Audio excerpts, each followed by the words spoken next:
Friends नमस्कार welcome back to my mini blog. तो यहाँ था गतकाली सोमवार दिन Yes. वीडियो। तो जेहेतु झामू ओषा था से पलि आसली छत उपरको किसी फूल नापी। तो ये मो नजर पड़गला मो टेबुल गोलाप गचरे। तो एत दिन पर गोटे फूलटा फुटीला। तापर मो ये नजर पड़गला आम छोट मंदार गचरे छोट मंदार फूल। तो यहाँ देखी बहुत खुशी लगे जे आज गोटे भल दिन गोटे फूल फुटी। तो आपको नहीं सारापर ये गेंडु फूल होता। तो ये दिन में मसरे गेंडु फूल मिलवा बहुत कष्ट कि आ पूर्व मुझे देखी मुझे पूजा सामग्री नहीं कि बाहर पलि दीदी आम गाँ बटेश्वर मंदिर को। तो यहाँ बिल मझे था बहुत पवन दूसरा बहुत सुंदर लगुला। तो फाइनाली आम से मंदिर में पहुँची गलु।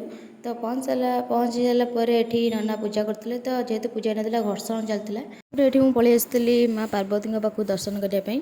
तो से दर्शन कर सारापर ये गणेश माँ दर्शन करी। तो आसला बेले वृषभ को दर्शन कर घर को आसलु जाइए आम गाँ तारिणी मंदिर को। आपण मैंने पूर्व वीडियो देखिथे जे ये अर्धा डेकोरेशन होता। तो ये कम्प्लीट हो मुझे पलि आसती माँ तारिणी को दर्शन करने। तो आज माँ बहुत सुंदर देखा। तो दर्शन कर सारापर ये मुझे पलि आसती आम गाँ शिव मंदिर को। तो ये अलरेडी पूजा सर जाइए।